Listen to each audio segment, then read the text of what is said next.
Hello, and welcome to the Love of Brains podcast, the podcast where we discuss the love and understanding of neurodivergent brains by delving into the ABCs of neurology and how our brains work. I'm Dana, and I hope that by listening, you walk away with some new knowledge and a sparked interest in the brain. Let's get started. Hello, everybody. I am so thrilled to introduce our guest today. Her name is Dr. Sheila Furey, and she is a child and adolescent psychiatrist, a learning disability specialist, and a certified Arrowsmith instructor, which is how I know her, is through the Arrowsmith Program, which is a great program. We're going to have her talk about that. And she is located in Richmond, Virginia. Welcome. Thank you for having me, Dana. So I've been in psychiatrist for over 25 years and specializing in children and adults who have learning disabilities. And this has been a long road.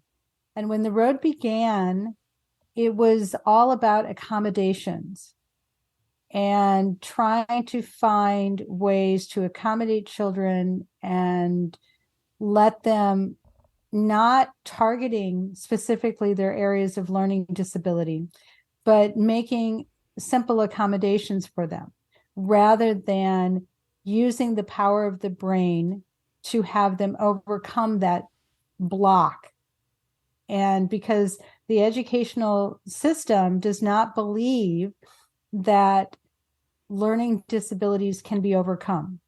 The educational community has a philosophy that learning disabilities are permanent and lifelong. And I struggled with that my entire career. And I said, this just can't be that the brain cannot overcome these obstacles. Because we look at people who have strokes or other head injuries, and we watch them regain strength. And they learn to walk again, they learn to talk again. And I said, well, why isn't that possible? And as a physician, the model that Arrowsmith initially had was school-based. And I said, well, that's unacceptable. And I went to Toronto and I spoke to them and I said, really, this needs to be incorporated in not only physician offices, but in rehab facilities. And Arrowsmith was a little hesitant, but I was very persistent. Yeah. And began getting trained to become a full-time Arrowsmith instructor and incorporating it directly into my practice. And it has been life-changing, not only for me and what I'm able to offer patients, but also for the patients that we work with on a daily basis. Can I ask you, because I totally believe in all of this, and I've witnessed Arrowsmith and their programs, the great stuff that they do. I've read the book. I was totally sold on it. But I know a lot about neuroplasticity. So could you explain a little bit about that for anybody who doesn't understand or doesn't know about neuroplasticity? Absolutely. So neuroplasticity is the brain's ability to change. So the brain's ability to grow. It is not a fixed set of neurons and dendrites. So you have a neuron, and at the end of those are what we call dendrites. And those are the connections that go from one nerve cell to another and send the neurotransmitters around your brain. They are the signal forces. And there was a belief that this was a static thing. Once you were born, this didn't change. Well, we know that from birth, we learn to grow and develop. What happens with children who have learning disabilities is one part of the brain doesn't grow to the degree that it needs to. And so the child or the adult experiences difficulty, challenges, because they're not able to do the task that is presented. So when you provide the brain with a targeted exercise, and this is the important thing, exercise needs to be targeted to that area of the brain that does that task. And so when you give it a targeted exercise, so it's very similar to giving biceps and triceps exercises for your muscles. So you need to work both the biceps and the triceps. And those are different exercises. So in the brain, there are different exercises or parts of the brain that are responsible for different tasks. So you have a task that involves reading comprehension, a task that involves organization, vision, being able to recall what you see visually, being able to track visually, right? And then fine motor skills. So all of those areas have specific exercises that can target that area of the brain that is responsible for that task. And when you target the area of the brain without accommodations, all right, so accommodations are a crutch. And if you use accommodations, you continue to need to rely on the crutch for the rest of your life. So what we want to do is isolate the brain, target that so that muscle in the brain grows. And we can demonstrate on MRI that those areas of the brain, in fact, do grow connections, and then it has permanent strength. So the strength is not just for while you're doing the exercise. Because you've grown the brain, you've increased the connections. So as you learn the exercise, you're actually growing connections within the brain. And those connections are permanent and lifelong. And that is the difference. And that is why these neuroplasticity exercises, as something like Arrowsmith, are permanent and lifelong changes. So going from that, can you explain a little bit about some of the exercises you use in Arrowsmith and how they affect the benefits neurologically of how they affect the brain? The primary exercise that was developed by Barbara Arrowsmith, and what people need to understand about her is she is a genius, simply because she had her own learning disabilities. And so she struggled her entire life with learning disabilities. And then when she discovered in graduate school the concept of neuroplasticity, she said, if this is true, I can develop exercises that will teach me out of my own learning disability. And that's what she did. All right. The first exercise that she created was what we call fondly the clocks exercise, or symbol relations. And this is a task that is targeted at reading comprehension on dyslexic students. So people who reverse letters and numbers, B, D, P, Q, and numbers. All right. Students who struggle with math comprehension. All right. Understanding the relationship between numbers and how to put things in synchronous a flow. All right. So how do you synchronize events in your day? How do they follow? How do you synchronize language? All right. So this is an exercise that has a lot of bang. All right. Yes. And what it involves is learning to tell time, but learning to tell time rapidly and accurately on an analog clock. And one of the things that's really important for people to understand is in a regular school environment, if you have difficulty telling time, they simply respond and let you on an analog clock. Their response is to give you a digital clock. That simple accommodation alone limits the growth of a child's reading comprehension. So while they're handing you something that they feel is of benefit by not making you struggle to learn how to read an analog clock, they're actually limiting your ability to understand sequences and relationships, and they're limiting your reading comprehension. And so this is one of the biggest tragedies of the accommodations that we see in a standard educational environment. when you begin the clocks exercise, and some students have to begin at looking at one hand clocks, so either an hour hand or a minute hand, and being able to accurately say it's on the hour and which hour it is. All right. So that 3 o'clock is not 9 o'clock. All right. So you'll see students reverse that simply.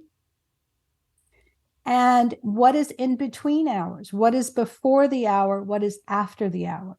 So is the hand before 3, but after 2?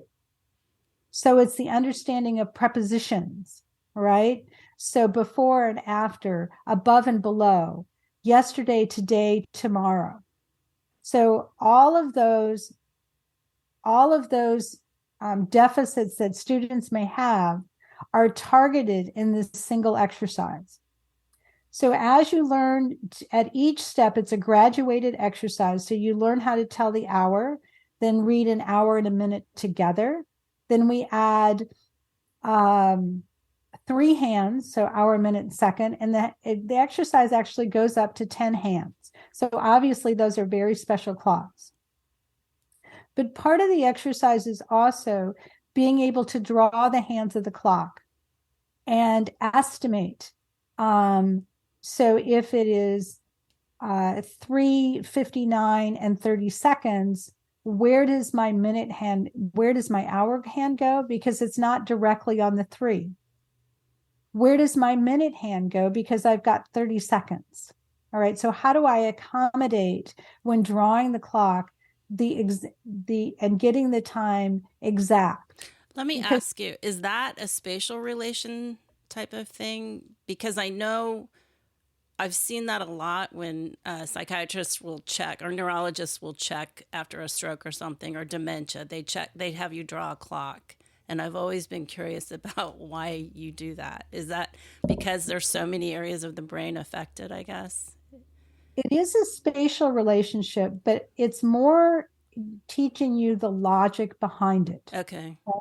So that nothing happens in isolation. So as the hour hand moves through the 60 minutes, what happens to your minute hand? So that it's the interrelationship between the hour hand, the minute hand, and the second hand. Oh, wow. So that as the hour is moving, something is happening to the minute hand, right? So that's an awareness of the bigger picture, I guess. Yeah, exactly. Okay. And it's precise. So it isn't just random. So when you look at the tick marks on a clock, between 12 and 1 o'clock, each tick mark represents 12 minutes. We were never taught that in school. No. All right. So you know that if it's on the first tick mark, even if the minute hand wasn't there, you would be at that hour plus 12 minutes.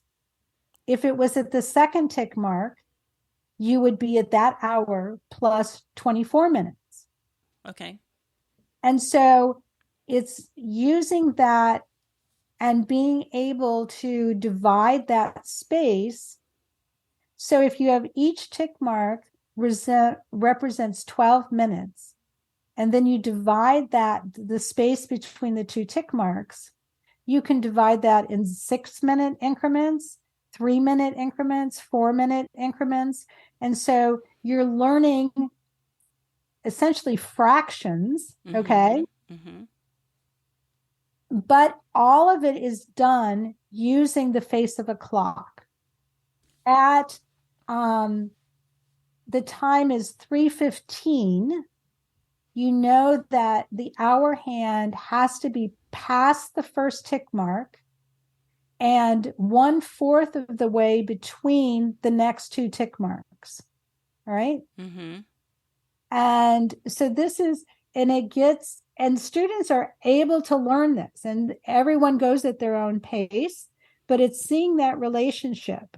So you learn to draw it, and then you need to learn to estimate. So you take away one of the hands and say, if you only have the hour, you need to estimate what the minute is.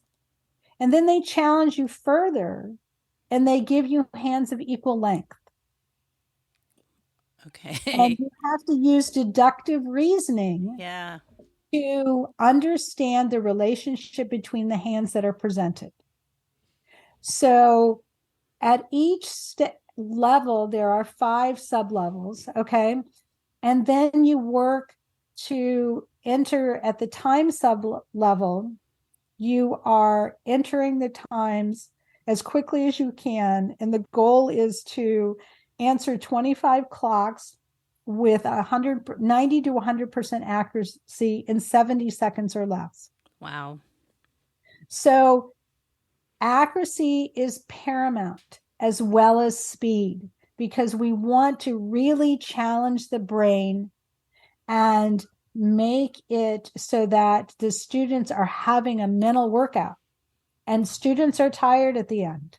And the more tired they are, the more we know that the brain is being challenged. Mm-hmm. And one of the things when students begin the exercise, often parents will say, my children sleep really well at night now. Yes. And that's important. All right. So again, when we're doing that exercise, we are building attention because they have to pay attention to the screen. We're building logic and reasoning skills. We're looking at reversals of B, D, and P and Q. And we watch, for many of my dyslexic students, it is really wonderful to watch them, because as we see them doing the exercise, we can track the decrease in the amount of reversals. So we see reversals in all quadrants of the clock. So if you divide the clock up into 4 quadrants, students will reverse 3 and 9, 6 and 12, but 2 and 4. All right. Mm-hmm. So 2 and 10. So what we observe is that as they continue the exercise, the amount of reversals significantly decreases. And often it goes down to like 1 quadrant that they have difficulty with. Wow. And then it resolves, and then we bump them up a level. Okay. Mm-hmm. When we bump them up a level, we often see the reversals come back, but then they fade away again, because it's another cognitive challenge. They have to work harder. They have to organize more. And so their area of weakness shows, but as we continue the exercise, the weakness disappears again. So it really is exercising and increasing the brain's ability and improving the brain, just like physical exercise, really. Absolutely. And one of the areas, we treat a number of students who have been head injured. And as we've done the exercise, sometimes they will, remember the exercise in total, and they'll come back a day later and they can't recall. All right, which happens frequently with head injury. And we just teach the exercise again. And what we found is that every time we reteach it, the amount of time that it takes to reteach it dramatically reduces. And they're able to hold the information for a longer period of time. Mm-hmm. So even though they often get frustrated because they can't remember, what we are able to point out is that they're able to recall the information again and learn it again. It took a smaller amount of time, and they're able to retain it for a longer period of time. That's great.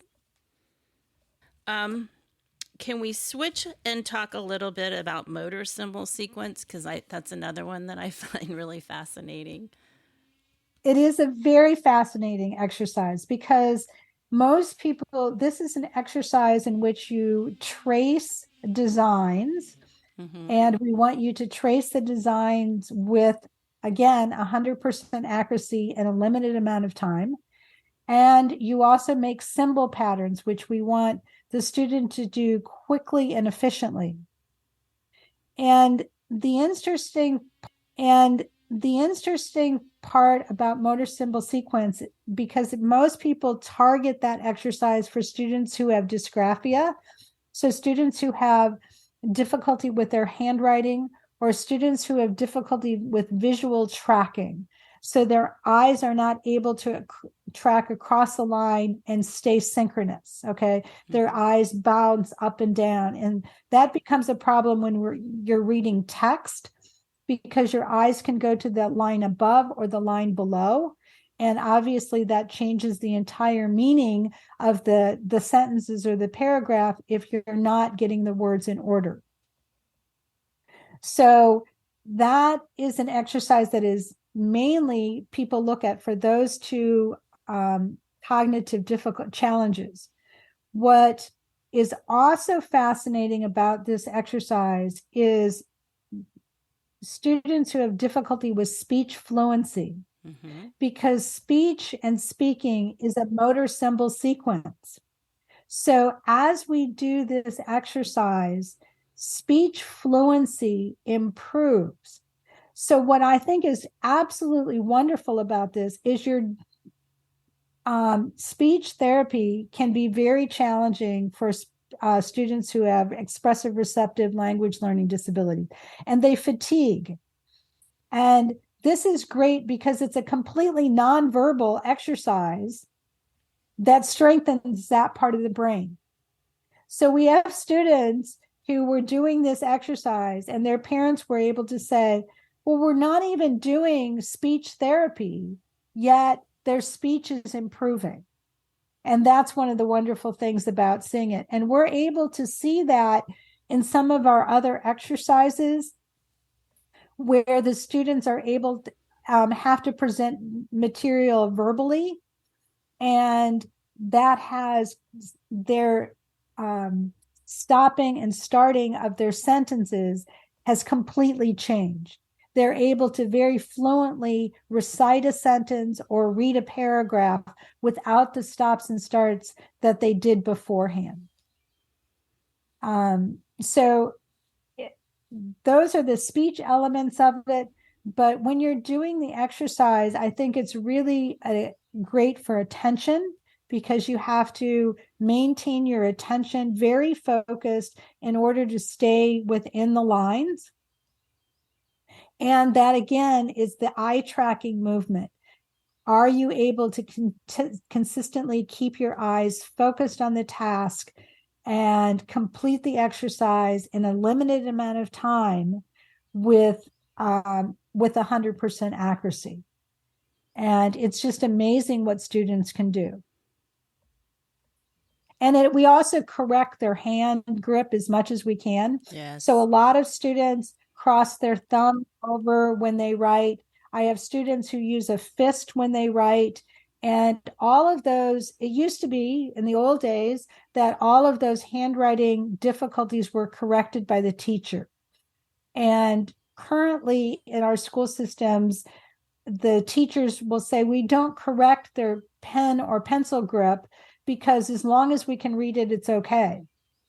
The issue is it's labor intensive, and it limits the amount of freedom that they have in copying information because it's so labor intensive that they don't want to write. They also ignore that and say, well, everyone's using a computer now, so handwriting isn't important. Well, it is important if you see that link between the handwriting and verbal fluency. So taking handwriting penmanship out of the schools was actually, again, limiting speech fluency. Yeah, I've heard that over and over again, and knowing what I know about fine motor and its connection to speech, I know I know you hear all the time that boys develop fine motor slower than girls, and I know their speech is a little slower. And I also know that the areas of the brain that are activated with fine motor, with writing and learning to play the piano and things like that, it activates so many more areas of the brain that have to work together. So and I've seen it firsthand with my son. The more he does, the more his fine motor developed, the more his speech developed. So I see it firsthand, and I have tried some of the exercises, and they are hard. It's a challenge. So My other question when you were talking is, have any of these programs ever been implemented into public school, and is it possible to have that kind of setting in the public school to be able to do programs like that, or is it really something you have to do away from a public school setting? It is not it. I think it should be in every public school, every private school, every school throughout the nation, throughout the world. I think it is essential that we change the framework in which we look at learning disabilities, that we look at them as something as if it's a physical disability. Okay, so if you had weak muscles, you would absolutely target those muscle groups and work to improve them physically. And so I think we need to have the same concept with cognitive challenges, and that from early on we recognize, and we can know in preschool which children are at risk, and that looking at changing the framework and targeting those students in school readiness and saying that this is a child we identify who could be weak, and we begin exercises then rather than wait until they fail. Because the current philosophy in school is that as soon as they fail, we will implement something. I don't think children need to reach that level. It's sort of like as the child is putting their finger in the light socket, we pull their hand away because we know the consequences of it. All right. We don't want to harm our children. And yet, in the educational setting, the paradigm that is set up is when the child has failed or can't achieve a minimal level, we will implement support services. But it's support services. It's not exercises that are targeting and strengthening the areas so that they don't need support services, right? And so it is sad, and I think that the education system has to begin to work with the medical community more Yes. in this area. That the psychologists who are working in the school systems need to open themselves up to neuroplasticity and what can occur. And I think is if parents continue to advocate and parents learn about this, I think they should absolutely approach their school boards and say this is something we want for our students, because the bottom line is that it will save not only the students, but the school system from having to accommodate for 12 years or longer if they implement a change and begin implementation early in their educational career. Yeah, I agree. I've said that all along. Why not teach them to learn and strengthen their weaknesses rather than to just give them crutches to get them through and send them on their way, because of the long-term effect. If you can strengthen the weakness now, you're producing a better human in the future. So I totally agree with that. The important thing is that children's brains, and the younger they are, the more neuroplasticity they have. So they are ripe to grow if you give them the tools to help them. And the older they get, the harder it is to change. All True. right. But we know from the Arrowsmith program that we had a woman in her 80s do the Arrowsmith program. So we're not turning, saying it's not going to help you if you're older. It just takes longer. True. All right. It takes more effort and it takes a longer period of time to gain that neuroplasticity than it does if you are 5 or 6 or 7. Okay. True. True.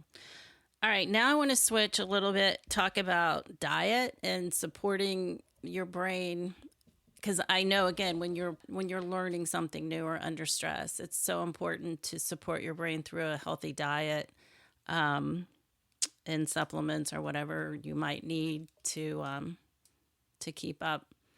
So, could you speak to that a little bit? Yeah. So I'm a big proponent of no sugar. So taking sugar and processed foods out of kids' diets. It isn't normal to eat processed food. All right. Processed foods are very addictive and they cause all kinds of trouble for kids. If you begin your day with sugar, so your bowl of cereal and your donut, that's not the way to start your day. If you want to start your day, start it with eggs and bacon. And the more you can pull the children away from processed foods. And parents will say it's hard that, they have just a very limited diet. If you begin early and you eliminate it from the household, hungry kids will eat. All right. True. And they've shown that over and over again. It's very hard on parents if their kids, if to sweat it out. All right. But there are, programs that will help you do that. But if you even begin gradually, all right, and not buy any chips, all right, if you eliminate your cereal in the morning and and make eggs and bacon for them. And you can even do it ahead of time. So I know mornings are often hectic for parents. Okay. And when my kids were little, it was hectic. And had I do it all over, you could make bacon ahead of time. Mm-hmm. All right. So you make it the night before, so you don't have to do that. You could even make hard-boiled eggs and kids can just salt them and eat them on the way to school. All right. So that there are mechanisms. You just have to think a little bit. But giving what we call a whole food diet. So if it eliminate the middle of this grocery store, you shop around the outside. And if it looks like food, it is food. If it came out of a box and it's processed, it's not good for you. The other thing I do is I do look at supplements. I look at vitamin D because vitamin D is essential for the entire brain. I look at B12 in particular for students who have attentional problems. And I do find a lot of kids have B12 deficiency. If kids are always fatigued, I look at iron and anemia. All right. I'm a big fan of vitamin C for keeping the immune system strong. So vitamin C and zinc to keep the immune system strong. We have a lot of kids who have significant allergies. And the more we can support their immune system and detoxify their immune system, the healthier the kids are. Wonderful. Well, it's been so good having you. I thank you so much for coming and talking to us. Can you tell people who want to find out more about Arrowsmith or how to contact you? How do they do that? All right. They can contact me through Proton Mail. So my Proton Mail is DrFurey at protonmail.com. It's DrFurey at Proton Mail. I'm going to give you my number, which is 804-914-1949. They can call or they can text.